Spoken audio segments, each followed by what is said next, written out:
Team squad को लेकर कितने कॉन्फिडेंस हैं और क्या कोई चेंजेस भी करेंगे, कोई स्ट्रेटजी में या टीम में कोई चेंजेस हैं? वनडे परफॉर्मेंस अल्हम्दुलिल्लाह हमारी काफ़ी अच्छी रही है और टीम में चेंज तो कोई भी नहीं है, क्योंकि हम जो साउथ अफ्रीका के अगेंस्ट सीरीज़ खेले थे उसमें से एक चेंज है, वो आप सबको पता ही है। और स्ट्रैटेजी तो चेंज नहीं होगी, क्योंकि हम लोग 3-4 महीने से क्रिकेट T20 क्रिकेट खेल रहे हैं, तो कोशिश करेंगे जो टीम स्ट्रैटेजी चल रहे थे उसे ही चलें।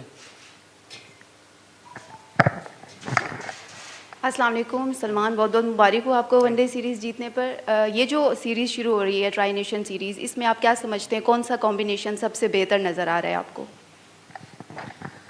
कॉम्बिनेशन तो मतलब हमारा एक पिछले 3-4 महीने से आपने देखा होगा कि हम मोस्टली ऑलराउंडर्स पे ज़्यादातर जाते हैं, और वो हमारे ऐसे अल्हम्दुलिल्लाह ऑलराउंडर्स हैं जो बैटिंग भी पूरी कर सकते हैं और बॉलिंग भी। तो आपको इस सीरीज़ में भी ऐसा ही कॉम्बिनेशन देखने को मिलेगा। कप्तान, कल से ट्राई सीरीज़ शुरू हो रही है और आपको पता है कि पिंडी में स्पेक्टेटर्स बहुत लव करते हैं T20 क्रिकेट को और हाउसफुल होता है। आप समझते हैं कि नए लड़कों को भी इस सीरीज़ में अपॉर्चुनिटीज़ मिलेगी और एक अच्छे कॉम्बिनेशन के साथ पाकिस्तान उतरेगा? जी सर, पिंडी के क्राउड का तो अब क्या, वो हमेशा से बिग नंबर्स में आते हैं और हमेशा क्राउड हाउसफुल ही रहता है। तो और नए लड़कों की सर हमारे पास जो अभी 15 मौजूद है, हम कोशिश करेंगे सबको अपॉर्चुनिटी मिले, लेकिन एंड ऑफ द डे आप कोई भी टीम खिलाएं, आपकी पहली प्रायोरिटी होती है कि आपने मैचेस जीतने हैं, और ये T20 क्रिकेट है, इसमें आप किसी टीम को लाइट ले भी नहीं सकते। तो कोशिश फर्स्ट प्रायोरिटी जीतने की रहेगी और हाँ, लोगों को मैक्सिमम चांसेस देने की कोशिश करेंगे। Salman, this is Arsalan from साश टीवी। अच्छा सलमान, हम लोग बहुत ज़्यादा मिडिल ऑर्डर या लोअर मिडिल ऑर्डर पे थोड़ा सा प्रॉब्लम आ रहा है बैटिंग को, ख़ास तौर पे जब हम चेस कर रहे होते हैं या पहला खेल रहे हों, तो वहाँ पर क्या स्ट्रेटजी होगी? हसन नवाज़ को हमने पुट किया 5वीं पोजीशन पर एज ए स्ट्राइकर प्लेयर कि वो तेज़ स्कोर कर सकता है, जल्दी स्कोर कर सकता है। अगर वहाँ पर हसन नवाज़ नहीं होता तो क्या ऑप्शंस हैं? जी सर, मुझे लगता है लो ऑर्डर में तो मुझे नहीं लगता कि परफॉर्मेंसेस बुरी हैं, क्योंकि नवाज़ और फ़हीम और इवन शहीन जब आते हैं तो आपने देखा है कि उन्होंने एशिया कप में भी और लास्ट सीरीज़ में भी अपना इम्पैक्ट छोड़ते हैं। हाँ, मिडिल ऑर्डर में आप कह सकते हैं कि हमारी उस तरह की परफॉर्मेंसेस नहीं आ रही जिस तरह की हम चाहते हैं, और हसन नवाज़ नहीं है, और मुझे पूरी उम्मीद है कि बहुत जल्दी पाकिस्तानी टीम में वापस आएंगे। उसकी जगह मेरा ख्याल समद है, तो हो सकता है कि हम समद को अपॉर्चुनिटी दें, क्योंकि वो भी नंबर 6 भी बैटिंग करते हैं और फिनिशर का रोल अदा कर सकते हैं। हाय सलमान, किरण खान फ्रॉम एक न्यूज़। सलमान, अगर हम बात करते हैं एशिया कप फाइनल की, तो उसके बाद से वाइट बॉल सीरीज़ के अंदर हमें एक मोमेंटम बना हुआ दिखाई देता है, और उसके बाद अगर हम सीनियर्स की भी इंडक्शन थोड़ी बहुत हुई है टीम के अंदर, तो क्या हम वर्ल्ड कप को माइंड में रखते हुए इसमें सीरीज़ में कोई एक्सपेरिमेंटल होंगे या फिर go for the kill man power house में ही चलेंगे और नई न्यू एक्सपेरिमेंट करेंगे? मतलब मैं यही नया एक्सपेरिमेंट क्या करें, 12 लड़के तो खिला नहीं सकते, 11 ही खिलाने हैं। तो हमारे पास ज़ाहिर बात समद आपने देखा है वापस न्यूजीलैंड सीरीज़ में खेले थे, उसके बाद 4 महीने वापस आए। कोशिश करेंगे उनको अपॉर्चुनिटी दें। सलमान ने भी, मिर्ज़ा ने 3-4 मैचेस खेले हैं, तो उनको कोशिश करेंगे मैक्सिमम मौका दें।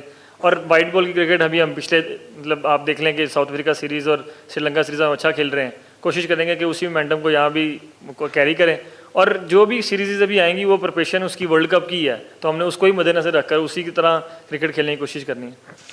सलमान, आपकी गेम काफ़ी ग्रूम हुई है पिछले कुछ अरसे के अंदर, लेकिन लास्ट 10 T20 मैचेस उनकी आपके एवरेज काफ़ी कम रही है, तो क्या समझते हैं प्रेशर की वजह था या आपके बैटिंग पोजीशन जो है उसकी वजह से ये चीज़ हुई है? सर समटाइम क्रिकेट है, क्रिकेट में मतलब अच्छा बुरा टाइम आता रहता है। आप कह लें कि एशिया कप के दौरान मैं उतनी अच्छी फॉर्म में नहीं था, उतने अच्छे फ्रेम ऑफ माइंड में भी नहीं था शायद, क्योंकि बैट्समैन एज ए बैट्समैन आपका अच्छे फ्रेम ऑफ माइंड में होना बहुत ज़रूरी है, और जब इंटरनेशनल क्रिकेट में फेलियर्स आते हैं सर थोड़ा टफ हो जाती है खेलना वहाँ पर। लेकिन अभी मैं काफ़ी परफॉर्मेंस करता हुआ अल्हम्दुलिल्लाह आ रहा हूँ पिछली वाइट बॉल सीरीज़ में, और अभी मैं बड़े अच्छे फ्रेम ऑफ माइंड में कोशिश करूँगा कि वही जो फॉर्म लगी उसको कंटिन्यू करूँ। Captain Abu Bakr bin Talat here. There is no doubt about your performance in the ODIs and Test matches. तो ये जो ट्राई नेशन सीरीज़ आ रही है T20 फॉर्मेट में, आपकी जो ऑफ स्पिन बॉलिंग की ऑप्शन है, अपने आप को यूटिलाइज करते हुए नजर आ रहे हैं इसमें या नहीं?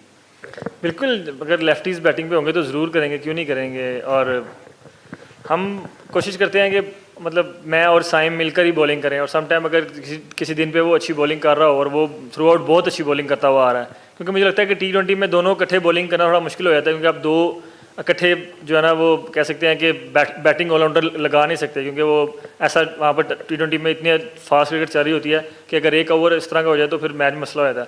लेकिन कोशिश यही है कि अगर हम दोनों मिलकर 3-4 ओवर करते हैं और किसी दिन अगर 2 लेफ्टी हैं, 1 लेफ्टी, उस दिन मैं कर लूँ और किसी दिन साइम, हम दोनों मिलकर ही कोशिश करते हैं। और वो मेरे ख्याल से अभी तो खैर मतलब हर फेज़ में बॉलिंग करने वाला बॉलर बन चुका है, तो कोशिश यही रहती है कि मिक्स दोनों करते रहें बॉलिंग। सलमान भाई, अरफा फिरोज़ है। हमने जब से मॉडर्न डे क्रिकेट एक आई है तो इसमें हमने स्ट्राइक रेट, इंटेंट और अब ऑलराउंडर्स का बहुत ज़्यादा अब देखना शुरू कर दिया पाकिस्तान क्रिकेट टीम में। माइक हिसन का कोई ख़ास लगाव है ऑलराउंडर्स के साथ, क्योंकि ज़्यादातर हमें ऑलराउंडर्स ही नज़र आते हैं। एक तो ये बता दीजिएगा फ़िलॉसफी क्या है प्लेइंग 11 बनाने की माइक हिसन की, और सेकेंडली आपकी और बाबर आजम की बहुत अच्छी दोस्ती हम सबको मालूम है। जब बाबर ने सेंचुरी बनाई थी एक बहुत इमोशनल पोस्ट लगाई गई थी हमारी भाभी और आपकी अहलिया की तरफ से कि बहुत सी ऐसी बातें हैं जो वक्त आने पे सलमान और बाबर जो है वो दुनिया को बताएंगे, तो क्या ऐसी बातें हैं, क्या हमें भी बताएं काइंडली? Thank you.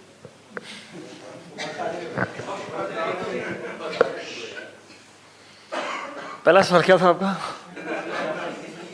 हाँ अच्छा, माइक। अच्छा, ऑलराउंडर मतलब हमारे पास क्या लें लग्जरी ऐसी है। आपको लगता है कि नवाज 4 ओवर कर सकते हैं T20 गेम में? हाँ या ना? कर सकते हैं। फ़हीम कर सकते हैं? लास्ट सीरीज़ में प्लेयर ऑफ द सीरीज़ थे। तो जब आपके पास ऐसे ऑलराउंडर मौजूद हैं जो 4 ओवर भी कर सकते हैं और पूरे बॉलर्स हैं, और देन जब बैटिंग बारी आती है तो वो बैटिंग भी कर सकते हैं, तो सर फिर हमें क्यों ना यूटिलाइज़ करें उन लोगों को? हमारे पास ऐसा है। अब जैसे आपने कभी ये नहीं देखा होगा कि हमारे पास 4 बॉलर और 5वां मैं हूँ, ऐसा तो नहीं कभी हुआ, या 4 बॉलर और 5वां साइम हो। वो मतलब आप कह सकते हैं कि ऑलराउंडर्स हैं। लेकिन वो जो नवाज़ और आप कह लें कि फ़हीम, वो पूरे बॉलर और पूरे बैट्समैन हमें मिले हुए हैं। हमारे पास ऐसी लग्जरी है तो क्यों ना करें? दुनिया की पूरी टीमें ही कर रही हैं, और अगर हम आप लोग ही कहते हैं कि मतलब जो दुनिया की टीमें कहाँ चलेगी और हम कहाँ पर हैं, अब वो जो चीज़ वो कर रहे हैं वो अगर हम फॉलो नहीं करेंगे तो फिर आप लोग कहेंगे कि वो नहीं करते। अब अगर वो हमारे पास एक अपॉर्चुनिटी है उसको क्यों ना फॉलो करें? और दूसरा सवाल, अभी टाइम नहीं आया। Thank you very much. शुक्रिया।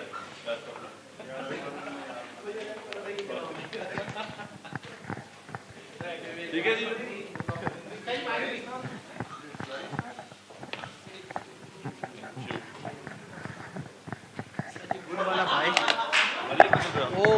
अच्छा, कल आपको पता है? हाँ, पहुंच जाऊंगा। और T20 मैच है तो 9:30